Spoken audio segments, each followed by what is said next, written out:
Hello everyone, আসসালামু আলাইকুম। নতুন একটি রেসিপিতে সবাইকে স্বাগতম। এখন কাঁচা আমের সিজন, আর এই কাঁচা আম দিয়ে কিন্তু বিভিন্ন ধরনের রেসিপি তৈরি করা হয়। তা আজ তৈরি করে দেখাবো খুবই সহজ একটি রেসিপি, আর সেটা হলো কাঁচা আমের মোরব্বা। মাত্র 2টি উপকরণ দিয়ে তৈরি করা হয় এই মোরব্বা। চাইলে কিন্তু যে কেউ তৈরি করতে পারবেন খুব সহজে, এবং বছর জুড়ে সংরক্ষণ করেও রাখতে পারেন। তো কিভাবে খুব সহজে এই আমের মোরব্বাটি তৈরি করা যায়, চলুন তাহলে দেখে আসি।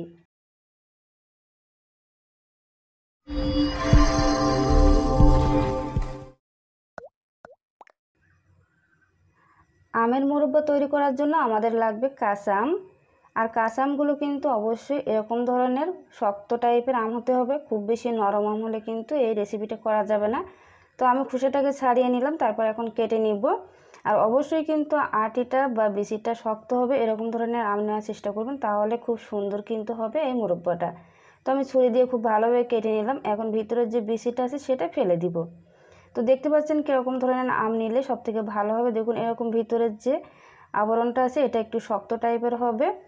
আর আমটা কাটার সাথে সাথে কিন্তু পানিতে দিয়ে রাখতে হবে, তা না হলে কিন্তু আমগুলো কালো হয়ে যাবে।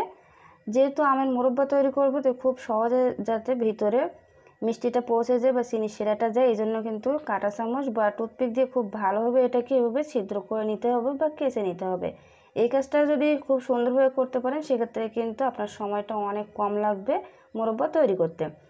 তো একটা আমি দেখিয়ে দিলাম কীভাবে কাজটা করলাম। খুব সহজ কিন্তু এটা করা যায়। বাসায় যদি ছোটো বাচ্চারা থাকে তাদের কাছে দিলে কিন্তু খুব সহজে এই কাজটা করে দিবে।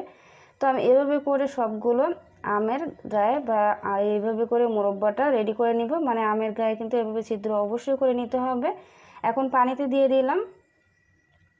এই যে এই ছিদ্র করার পরে কেমন দেখাচ্ছে আর ছিদ্র করার আগে কেমন ছিল সেটা একটু দেখিয়ে দিলাম। এখন খুব সুন্দরভাবে পানি দিয়ে এভাবে করে চেপে চেপে রসটা বের করে নিতে হবে। এখন কিন্তু আম অনেক টক হয়ে থাকে, তাই এভাবে করে অনেক সময় নিয়ে আমের ভিতরে যে টকটা আছে সেটা বের করে নিতে হবে। আমি মোট 2বার এভাবে করে নর্মাল পানি দিয়ে খুব ভালোভাবে চেপে চেপে ভিতরের রসটা বের করে নিলাম, মানে টক যে ভাবটা সেটা বের করে নিলাম। দেখতে পাচ্ছেন এখন কিন্তু এরকম দেখাচ্ছে, মানে আমগুলো আমি খুব সুন্দরভাবে চটকে নিয়েছি।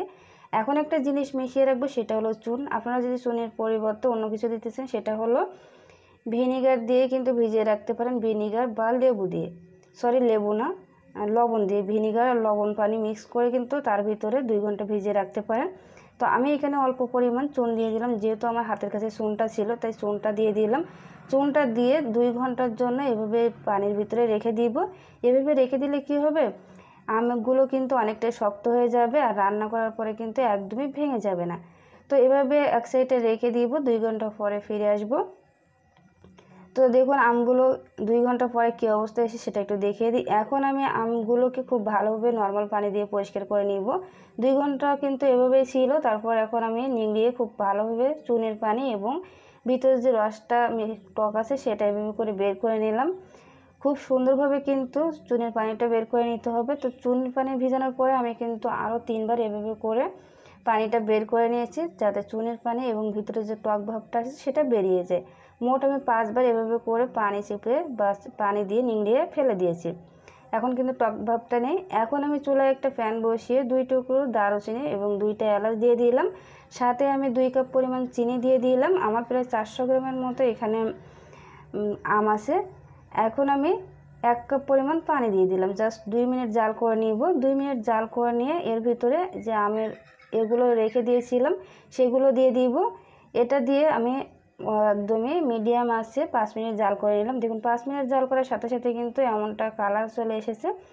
এখন এগুলোকে আবারও উল্টিয়ে দিব। এভাবে মাঝে মাঝে নাড়াচাড়া করে উল্টিয়ে দিব। মোট যদি আপনারা একটু সময় নিয়ে জাল করেন, সেক্ষেত্রে কিন্তু অনেক সুন্দর একটা কালার আসবে, আর ভিতরে রসটাও যাবে এবং আমটাও সিদ্ধ হয়ে যাবে।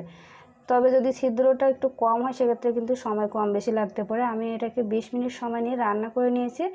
আপনাদের যে আমটা যদি ছিদ্র করতে মানে ভালো করে ছিদ্র করেন, সেক্ষেত্রে কিন্তু আপনাদেরও সময় কম লাগবে, তা না হলে কিন্তু সিদ্ধ হতে অনেকটা সময় লাগবে। তো এটাকে আমি মোট 20 মিনিট জাল করে তারপর যে এখন নামিয়ে নিব। এভাবে আমি সারা রাত রেখে দিব, যেহেতু আমি এটা রাতে ভিডিও করছিলাম, তো সারা রাত এটাকে রেখে দিব রেস্টে। সারা রাত রেখে দেওয়ার ফলে কিন্তু ভিতরে খুব সুন্দরভাবে আমের ভিতরে রসটা প্রবেশ করবে। মাশাআল্লাহ, কালারটা দেখে মনটা ভরে গেল, এতটাই সুন্দর কালার এসেছে। আপনারাও কিন্তু চাইলে কাঁচা আম ফুরিয়ে যাওয়ার আগে এই রেসিপিটা ট্রাই করে দেখতে পারেন। আর এটা কিন্তু অবশ্যই কাঁচের একটা বয়ামে ভরে নর্মাল ফ্রিজে রেখে দিতে হবে, তাহলে বছর জুড়ে একদমই ভালো থাকবে। আর মাঝে মাঝে যদি রোদে দিতে পারেন তাহলে কিন্তু নর্মালভাবে রাখতে পারেন, 3 থেকে 4 মাস এমনিতেই ভালো থাকবে। তো আপনারা যদি এভাবে তৈরি করেন, আমি কথা দিলাম পারফেক্টভাবে আপনাদের ফার্স্ট টাইমে ভালো হবে। তো আজকের ভিডিওটি ভালো লাগলে অবশ্যই কিন্তু লাইক করুন, শেয়ার করুন। দেখা হবে পরবর্তী ভিডিওতে। আসসালামু আলাইকুম।